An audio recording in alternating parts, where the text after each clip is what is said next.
कई वर्षों से एक बात मैं आपको निवेदन करता आ रहा हूं कि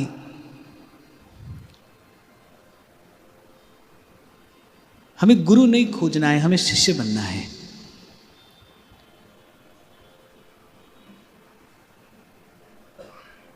जैसे ही हमारे भीतर पात्र तैयार होता है, प्रकृति अपना कार्य करती है।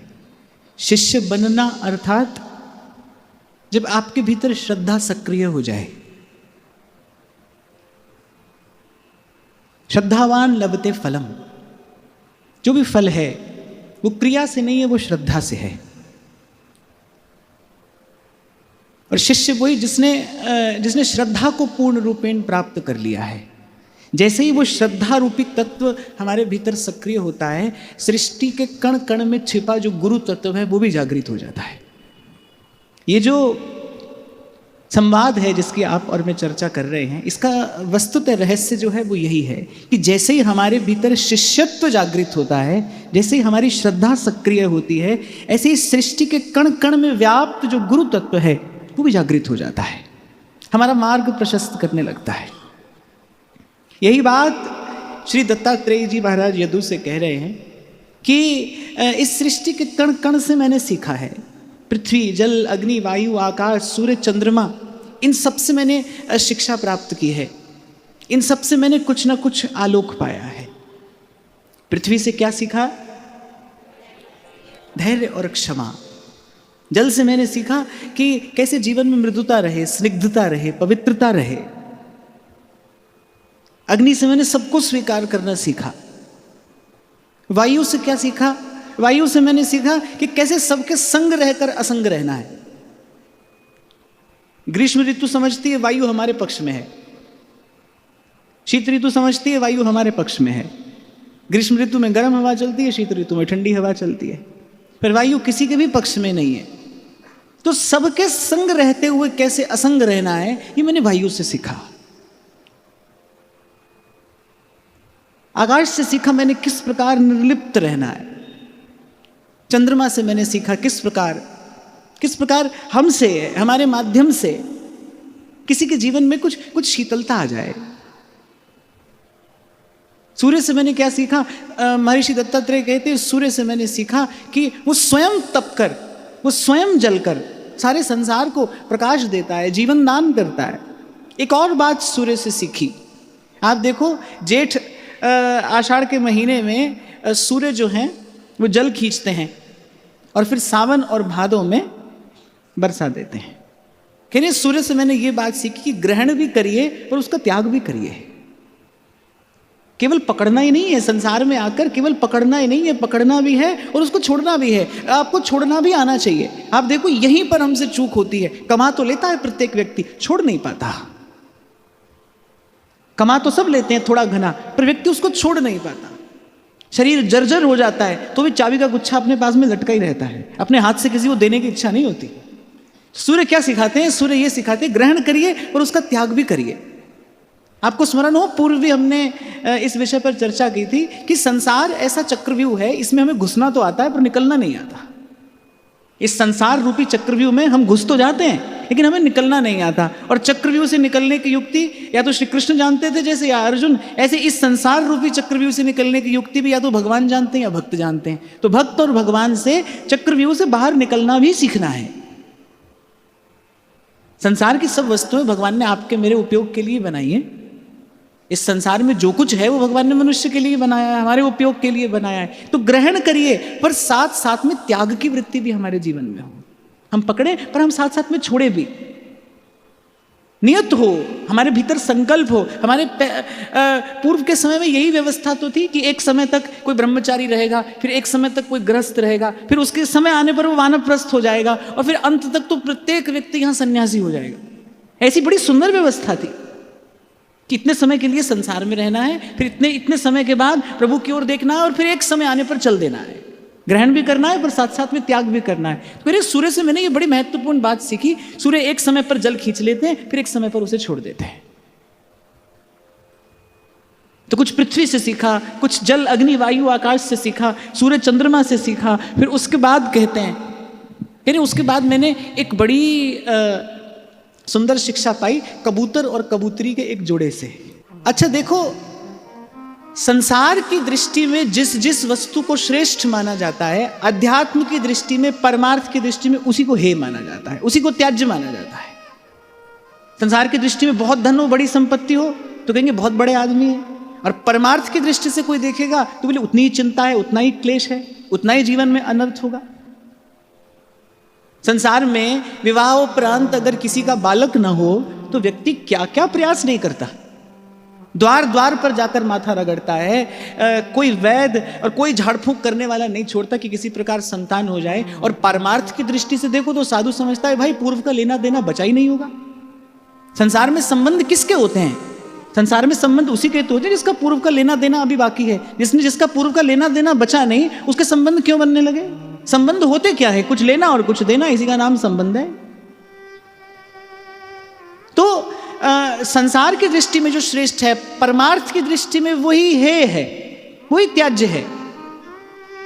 हम जिसे सुख समझते हैं, परमार्थ की दृष्टि से वही तो दुख का मूल कारण है। क्या क्या क्या नहीं करता है व्यक्ति, पहले परिवार बनाता है, बसाता है, और फिर विपदा पड़ती है तो उसे बचाता है, और भाई ये करते करते मर जाता है। जीवन भर व्यक्ति यही तो करता है। और ये किस कारण करता है? प्रथम दिन जिस दिन हमने ये चर्चा आरंभ की थी, मैंने आपको एक भाव निवेदन किया था। पहला वाक्य व्यासपीठ से आपको निवेदन किया गया था कि जीवन में आने वाले सुख दुख के मूल में पुण्य पाप है, पुण्य पाप के मूल में वासना है, और वासना के मूल में अज्ञान है। ये जो करता है बस वो अज्ञान के वशीभूत होकर करता है। सो माया बस भयो गुसाई, और बंध्यो कीर मरकट की नाई। और जब श्री उद्धव जी को भी भगवान उपदेश कर रहे हैं तो भगवान ने कहा कि संसार में कैसे रहना, बोले ये जो स्वजन और ये जो बंधु हैं इनके प्रति स्नेह और आसक्ति का त्याग करके रहना। आपको स्मरण हो मैंने आपसे कहा था बंधु कौन? जो बिना ही रस्सी के बांध ले उसी का नाम बंधु है। और आप देखो हम जिससे बंधे हैं इसी मोह की और आसक्ति की डोर से ही तो बंधे हैं। सेवक जी महाराज कहते हैं आस की पास नहीं तोर जानी। तो कबूतर और कबूतरी का बड़ा सुखी परिवार, बालक भी हो गए। एक दिन दोनों दाना चुगने के लिए गए बच्चों के लिए। पीछे से बहेलिया आया, उसने बच्चों को पकड़ लिया। अब जब अपने बच्चों को विपदा में फंसा देखा तो वो जो कपोती थी वो भी जाल में कूद गई। उस कपोत ने सोचा अरे इनके बिना मैं क्या करूंगा, वो भी जाल में कूद गया। और श्री दत्तात्रेय जी महाराज कहते संसार में रहने वाले जीव की बिल्कुल यही दशा है। बस मोह और आसक्ति के बंधन में बंधा अपार दुख पाता है, अपार दुख पाता है। आप कभी गुरुजनों की कृपा से एकांत में बैठकर विवेक पूर्वक यदि आप इसका चिंतन करोगे, अपने आसपास, अपने घर में, परिवार में, व्यवहार में, अपने संबंधों में आप देखोगे तो आपको दिखाई पड़ेगा भाई कि इसमें केवल दुख ही दुख है। दुखालयम अशाश्वतम। इन संबंधों ने केवल पीड़ा ही दी है, इन संबंधों से हमने केवल पीड़ा ही पाई है। मोह निशा और सब सोवन हारा। गोस्वामी जी तो कहते हैं मोह सकल व्याधिन कर मूला, तिनते पुनि उपजई बहुसूला। अब कोई पूछे तो आप क्या करें, घर परिवार छोड़कर चल दें ना? भगवान ने स्वजन बंधु को छोड़ने की बात नहीं की, बोले उनमें जो आसक्ति है उसका त्याग करना। और उस आसक्ति का त्याग होगा कैसे? उस आसक्ति का त्याग करने के लिए आपको विवेक की आवश्यकता पड़ेगी। विचार पूर्वक त्याग किया जाता है भाई।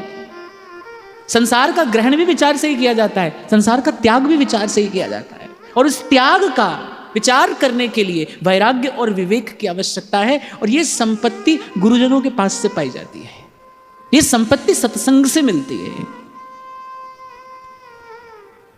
नहीं तो ऐसा पर्दा पड़ा है मति पर, अपनी आंख के सामने अपना हित है, अपना अहित है, पर जीव पहचान नहीं पाता। इसी को मूढ़ता कहते हैं, इसी को जड़ता कहते हैं। यही मूढ़ता है, यही जड़ता है। आंख के सामने हो रहा है सब कुछ। संत उदाहरण देते हैं कि एक जगह जहरीली घास उगी थी, सब पशु जाकर घास चरने लगे, सब चरते चरते मर रहे हैं, लेकिन उस पशु को कोई बोध नहीं है वो पशु बेचारा ये विचार नहीं कर पा रहा है कि मेरे आसपास वाले पशु क्यों मर रहे हैं। ये जहरीली घास खाने से यदि ये मर रहे हैं तो मुझे भी मरना होगा। उस पशु के पास ऐसी विवेक नहीं है, ऐसी बुद्धि नहीं है। यही दशा तो जीव की है। आप देखो संसार में चारों तरफ प्रतिपल संसार नष्ट ही तो हो रहा है, लेकिन फिर भी जीव को चेत नहीं होता। कितना संत प्रयास करते हैं, आपके मेरे लिए पुरुषार्थ करते हैं। रहना नहीं है देश बेगाना है। संत बार बार समझाते हैं, चेताते हैं, पर आप देखो कैसी हमारी मूढ़ता है, कैसी हमारी जड़ता है। हमारे हित की बात हमें समझ में नहीं आती। मैं तो कई बार आपसे कह ही देता हूं कि एक बार विचार करो, ये जो संत आपको मुझे बार बार भजन करने के लिए कह रहे हैं, विवेक पूर्वक, संयम पूर्वक और धर्म के पालन पूर्वक रहने के लिए कह रहे हैं, इसमें इनका क्या हित है? इसमें इनका क्या लाभ है? लाभ तो आपका मेरा है, हित तो हमारा है। अपने हित का विचार न कर पाना, इसी का नाम मूढ़ता है। और संत कह रहे हैं इसी मोह की निद्रा में जीव सो रहा है। और इस मोह निद्रा से जागने की युक्ति क्या है? महामोह तम पुंज जासु वचन रवि करहि निकर। और एक और बात भाई, बड़ी गहरी निद्रा है। गहरी नींद में कोई सोया हो तो कभी कभी एक आवाज से नहीं जगता, दो से नहीं जगता, और कभी कभी तो उसको झंझोड़ कर उठाना पड़ता है। और कुछ महारथी तो ऐसे होते हैं उठ के फिर सो जाते हैं। ऐसा भी होता है, मैंने ऐसे जन भी देखे हैं। ऐसी नींद में सोते हैं वो, पहले तो उन्हें झंझोड़ कर उठाओ, उठेंगे और फिर सो जाएंगे। तो ऐसी ही मोह निद्रा में जीव सोया है, प्रगाढ़ निद्रा। और संत कह रहे कि जो मोह है, कह रहे मोह सकल व्याधिन कर मूला। तो महर्षि दत्तात्रेय कह रहे उस इस कबूतर और कबूतरी के जोड़े को देखा मैंने, किस प्रकार पहले संसार को रचाया, किस प्रकार पहले अपना संसार बसाया, और फिर उस संसार को बचाते बचाते व्यक्ति स्वयं समाप्त हो गया। पहले संसार बनाया, उसे बसाया, और बचाते बचाते व्यक्ति स्वयं समाप्त हो गया।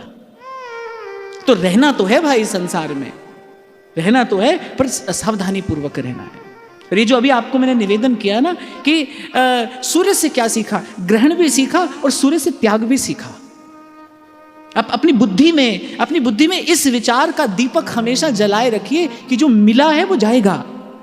और आप इसको अनुभव करके देखिए, यदि आप बार बार इसका विचार करेंगे ना, चाहे वो व्यक्ति हो, वस्तु हो, कुछ भी हो, जो ये जो मुझे मिला है ये जाएगा, आप देखेंगे उसमें फिर आसक्ति नहीं होती। आप बच जाएंगे, बड़ी पीड़ा से बच जाएंगे। और देखो कल भी हम चर्चा कर रहे थे कि संसार का रोग जीव को लगा है, और इस रोग की औषधि हरि का नाम है, हरि का भजन है। ये बात आज समझ में आ जाए या ये बात कभी किसी जन्म में समझ में आए, पर सत्य तो यही है भाई। और मैंने आपसे निवेदन किया था कि जो बात आप स्वयं अपनी आंख से न देख सको, जिस बात का अनुमान करने की बुद्धि भी हमारे पास में ना हो, उस बात को गुरुजनों की बात मानकर समझने का प्रयास करना चाहिए। हमारे पास बुद्धि ना हो, हमारे पास विवेक ना हो, फिर गुरुजनों की बात मान लेनी चाहिए। तो कहते हैं देखा मैंने संसार के जीव की क्या दशा है, इस मोह की अग्नि में, इस मोह के बंधन में पढ़कर किस प्रकार जीव स्वयं को नष्ट करता है, बार बार करता है। पुनरपि जन्मम पुनरपि मरणम और पुनरपि जननी जठरे शयनम। भज गोविंद भज गोविंद गोविंद भज मूढ़ मते। फिर कहते हैं मैंने अजगर से भी सीखा। अजगर के लिए तो दो पंक्तियां आप सबने सुनी होगी ना, अजगर करे न चाकरी और पंछी करे न काम, और दास मलूका कह गए सबके दाता राम। अजगर कैसा है, माने वो बहुत व्याकुल नहीं होता संसार की वस्तु पाने के लिए, बहुत हाथ पैर नहीं चलाता है, वो मिल जाता है उसे कभी कभी कुछ। तो यही देखकर श्री मलूकदास जी कहते हैं कि दास मलूका कह गए सबके दाता राम। ये दो पंक्तियां क्यों कही? बोले जो बिल्कुल हाथ पैर नहीं हिलाता, बोले देने वाला तो उसको भी देता है, भूखा तो वो भी नहीं रहता। जो पड़ा ही है, जो बिल्कुल जड़ है और पड़ा है, कुछ नहीं करता, बोले पेट तो वो उसका भी भरता है। अच्छा एक और बात, पीने के लिए अगर कोई पानी चाहे तो सदा है, सर्वदा है, सर्वत्र है। लेकिन अब कोई कहे कि भाई बहुत बढ़िया ब्रांड की बोतल ही पीनी है, उसको तो भाई व्याकुल होना पड़ेगा। तो संत कहते हैं जीवन के निर्वाह के लिए जितना आवश्यक है उतनी व्यवस्था तो प्रभु ने बड़ी सहजता से की है, सबके लिए की है। जीव व्याकुल किसके लिए होता है? भोग के लिए व्याकुल होता है। उस अनियंत्रित भोग के सुख के लिए जीव व्याकुल होता है, कष्ट पाता है। तो अजगर से मैंने क्या सीखा? अजगर से मैंने ये सीखा कि भाई संसार को प्राप्त करने के लिए बहुत ज्यादा प्रयास करने की आवश्यकता नहीं है। श्री स्वामी जी की वाणी का हमने चिंतन किया था, तो स्वामी जी कहते हैं ना, अन मांगा आगे आवेगा। आप जो पाप पुण्य करके आए हैं, कुछ अर्जित संपत्ति आप यहां पर लेकर आए हैं, अब क्या इसका यह अर्थ लिया जाए कि कर्म करने की आवश्यकता नहीं? क्या इसका यह अर्थ ले लिया जाए कि कर्म करने की आवश्यकता नहीं? नहीं, हमें कर्म नहीं करना है, निष्काम कर्म, सेवा, अपने लिए, अपने सुख के लिए बहुत ज्यादा प्रयास करने की आवश्यकता नहीं। आप देखो साधु के जीवन में यही तो होता है, वो जो करता है वो परमार्थ की दृष्टि से करता है, परहित की दृष्टि से करता है, परोपकार की दृष्टि से करता है। अपने लिए उसे बहुत कुछ नहीं चाहिए, अपने लिए तो वो बड़े थोड़े से में अपना काम चला लेगा, बड़ी थोड़ी सी व्यवस्था में वो निर्वाह कर लेगा। लेकिन कभी कभी देखा जाता है संतों के माध्यम से बहुत बड़ा लोकहित का कार्य होता है, बहुत बड़ा लोक मंगल का कार्य होता है। और ये बात भी मैंने साथ साथ में अनुभव की, जिसके अपने जीवन में संयम है, जिसके अपने जीवन में नियंत्रण है, जो अपने जीवन में बड़े अल्प, बड़े थोड़े से निर्वाह करने में सक्षम है, उसी के माध्यम से लोकहित होता है, उसी के माध्यम से लोक मंगल का कार्य होता है। तो कह रहे अजगर से मैंने ये सीखा, भाई जो पड़ा है पेट तो उसका भी भर रहा है। तो जीवन के निर्वाह के लिए, अपने सुख के लिए, संसार के सुख भोग एकत्रित करने के लिए बहुत ज्यादा प्रयास करने की आवश्यकता नहीं है। प्रयास यदि करना है तो उत्तिष्ठत जागृत प्राप्य वरान्य बोधत, यदि प्रयास करना है तो उत्कृष्ट वस्तु को प्राप्त करने के लिए करना है। देखो एक ही बात समझने की है कि ये जो मनुष्य का शरीर मिला है, ये किसी और कारण से नहीं मिला है, केवल प्रभु का भजन करने के लिए मिला है, कोई और कारण नहीं है। हम इसके अतिरिक्त जो जो कहते सुनते समझते रहे वो हमारी भूल है, वो हमारा भ्रम है, और भूल और भ्रम का परिणाम भय होता है। इसके अतिरिक्त हम जो सुने समझे वो सब हमारी भूल है, वो भ्रम है। पर ये शरीर हमें मिला है, ये अवसर हमें मिला है, ये नर देह हमें मिला है, किस लिए मिला है? हरि का भजन हो, आंख से दर्शन हो, हाथ से सेवा हो, कान से श्रवण हो, मनसा वाचा कर्मणा, मन क्रम वचन तुम्हारी आशा, ऐसी भक्ति करे रे दासा। और हम व्यवहार में रहते हैं, अनेक अनेक प्रकार की बातें, अनेक अनेक प्रकार की चर्चा चिंतन हमें कहने सुनने को मिलता है। इस विचार को अपने जीवन में स्थान देने के लिए आपको मेहनत करनी पड़ेगी भाई, आपको पुरुषार्थ करना पड़ेगा, बार बार 1000 बार अपने मन से आपको मुझे समझाना पड़ेगा, भाई ये शरीर भजन करने के लिए मिला है, अपने आप को ही लगाना है भजन में। कल भगवान ने उद्धव जी से कहा ना, सबसे बड़ा गुरु तो अपने भीतर बैठा है, आत्म कृपा करनी है, हमें स्वयं पर कृपा करनी है, बार बार लगाना है अपने आप को भजन में। नहीं लगता है मन भजन में, ये देखकर भजन छोड़ नहीं देना है, ये देखकर साधन छोड़ नहीं देना है। आज साधन फलीभूत नहीं हो रहा है तो निराश नहीं हो जाना है, धीरज धरते हुए अनेक बार, 100 बार फिसलो तो 101 बार अपने मन को लगाना है भजन। बड़ी बात ये नहीं है कि हम कहीं पहुंच पा रहे हैं कि नहीं पहुंच पा रहे, बड़ी बात ये है कि हम फिर उठकर चलने का प्रयास कर रहे हैं। कोई बात नहीं लगता है साधन में मन, कोई बात नहीं, गलती होती है, भूल होती है, कोई बात नहीं। मैंने कहा कि 100 बार फिसलो तो 101 बार अपने मन को लगाना है, पर भजन में लगाना है भाई, भजन में लगाना है। अपने मन को पकड़कर बैठाना है भजन में।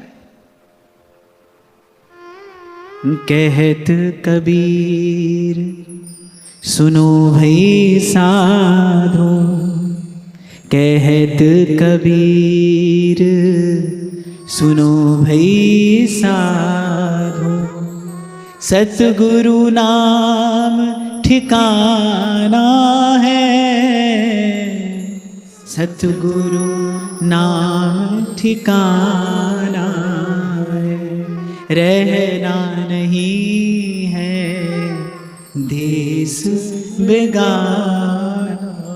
पूर्व मैंने शायद कभी आपको सुनाया था ना कि जब श्री सहजोबाई जी का विवाह का प्रसंग आया तो सखियां उनका श्रृंगार कर रही थी, उनके केश गूंथ रही थी, और वो मन में बड़ी व्याकुल, क्योंकि संसार की ओर देखने की भी इच्छा नहीं है। अपने गुरुदेव से मन ही मन सतत प्रार्थना कर रही है कि इस संसार रूपी इस दुष्चक्र में पड़ने से पहले मुझे बचा लीजिए। हम बालक तुम माए हमारी, पल पल माए करो रखवारी। और प्रभु को चाहने के, प्रभु को पाने के लिए चाहिए क्या? प्रभु को पाने के लिए प्रभु की चाह चाहिए, प्रभु को पाने के लिए प्रभु को पाने की इच्छा चाहिए। तो वो इच्छा उनके हृदय में पूर्ण थी। और कहते हैं गुरु आए और गुरु ने बस दो बात कही कि सहजो तनिक सुहाग को तेने कहा गुथायो शीस। उस क्षण भंगुर सुख के लिए श्रृंगार करने की क्या आवश्यकता है? सहजो तनिक सुहाग को तेने कहा गुथायो शीस। और गुरु के मुख से जब ये वाक्य सुना कि जाना है रहना नहीं, मरना बिस्वा बीस, और किसी बात में तो संशय हो न हो, पर जाना है रहना नहीं, मरना बिस्वा बीस। भगवान कहते हैं यह प्राप्यम मानुषम लोकम मुक्ति द्वारम अपावृतम।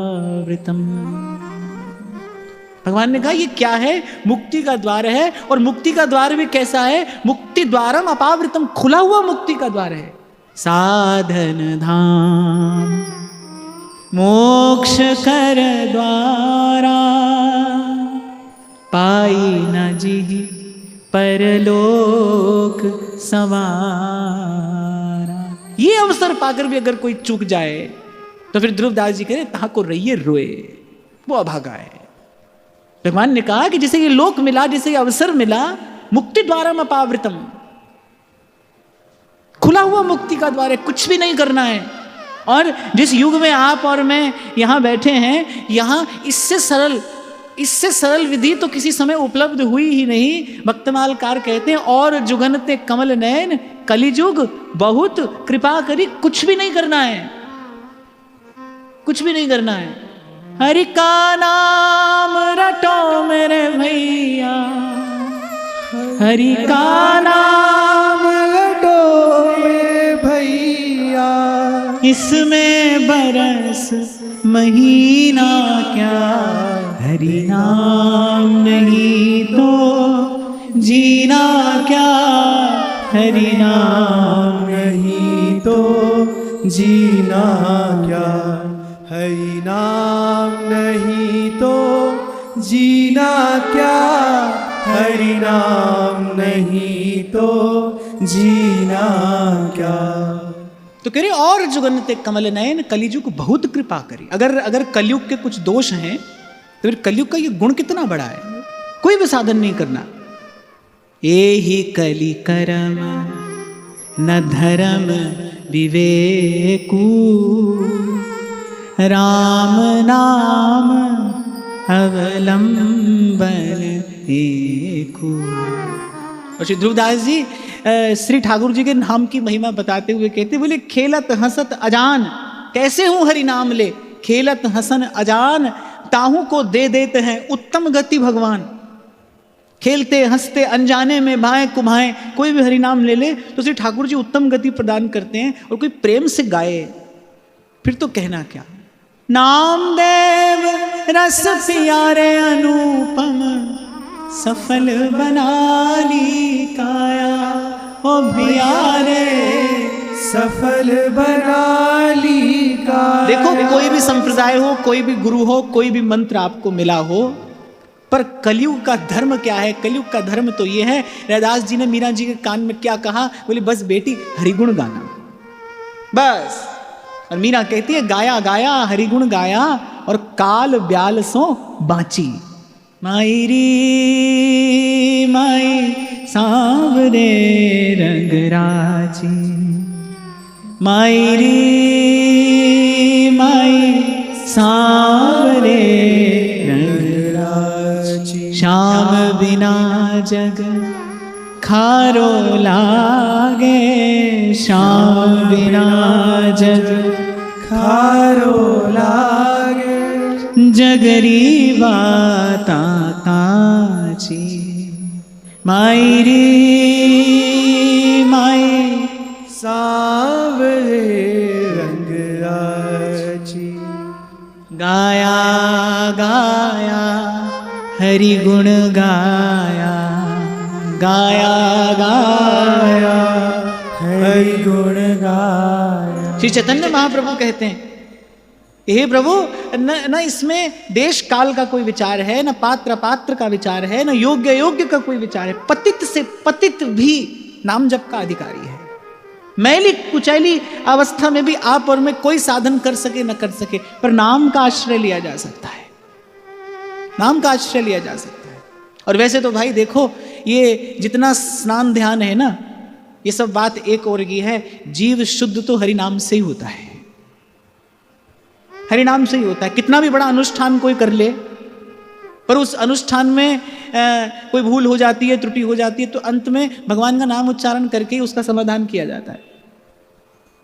बड़े बड़े अनुष्ठान करने के बाद यही कहा जाता है, मंत्रितस् तंत्रितस् छिद्रम देश कालार्ह वस्तुतः सर्वम करोति निश्छिद्रम नाम संकीर्तनम तव। जितना भी अभाव है, जितनी भी त्रुटि है, वो सब नाम से ही दूर होती है। तो इसीलिए मैंने कहा कि आपका कोई भी गुरु हो, कोई भी संप्रदाय हो और कुछ भी हो, पर सार की बात यही है, गाया गाया हरि गुण गाया, गाया गाया हरि गुण गाया, गाया गाया हरि गुण गाया, गाया गाया हरि गुण गाया, गाया गाया हरि गुण गाया, गाया गाया हरि गुण गाया, गाया गाया हरि गुण गाया, गाया गाया हरि गुण गाया, गाया गाया हरि गुण गाया, गाया गाया हरि गुण गाया, गाया गाया हरि गुण गाया, गाया गाया हरि गुण गाया। काल ब्याल सोबाची मायरी माई सावरे रंगराची, मायरी माय सावरे रंगराजी। एक बार सब कहिए, गाया गाया हरि गुण गाया, गाया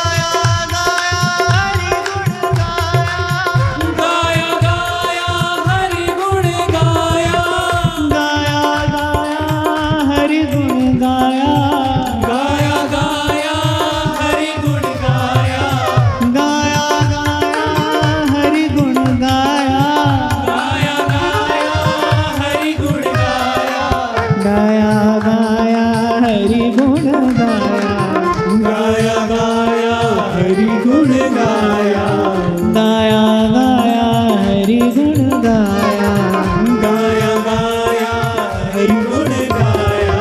काल व्याल सोबाची मायरी माई सावरे रंगराची, मायरी माय सावरे रंगराजी।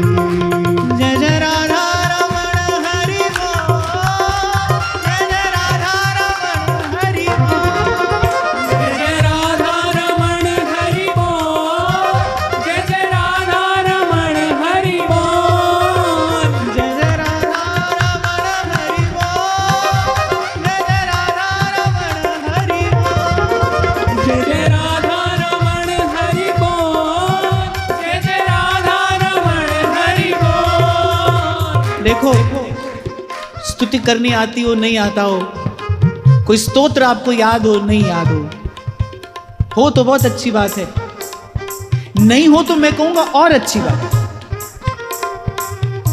सीधे सीधे हरि भजो बस। मैं फिर कह रहा हूं, यही कलि कर्म न धर्म विवेकु, कर्म और धर्म का विवेक कलयुग के जीव के पास नहीं है। राम नाम अवलंबन एक यही कलिकाल, न साधन दूजा, जोग यज्ञ जप तप व्रत पूजा। बस कलियुग केवल नाम आधारा, सिमर सिमर नर उतरहि पार। इसीलिए मैंने कहा कि कोई स्तोत्र आता हो नहीं आता हो चिंता नहीं, सीधे सीधे हरि भजिए। कृष्ण केसरी को नाम एक बार लीने, ध्रुव पापी तिहु लोकन के छिन माहि करे। ये जो संसार का विष चढ़ गया है ना हमें, अगर किसी को विष चढ़ जाए और उसकी जिह्वा पर आप नीम की निबोरी रख दें तो वो कहता है मीठी है। अब वैद्य जब ये सुनता है ना कि नीम की निबोरी को मीठा कहता है, तो वैद्य समझ लेता है कि अब इसके प्राण बचाए नहीं जा सकते, विष चढ़ गया है। तो जब संसार का विषय मीठा लगने लगे, समझना संसार का विषय चढ़ गया है, विषय का जो विष है वो चढ़ गया है।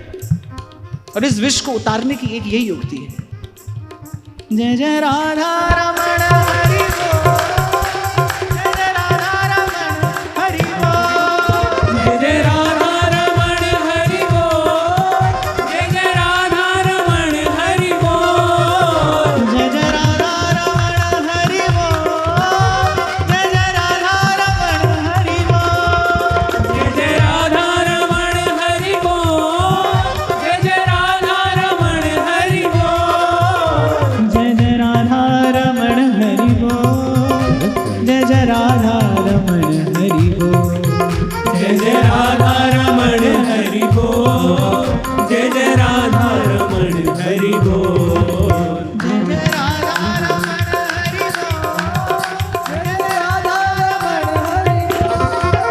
जय जय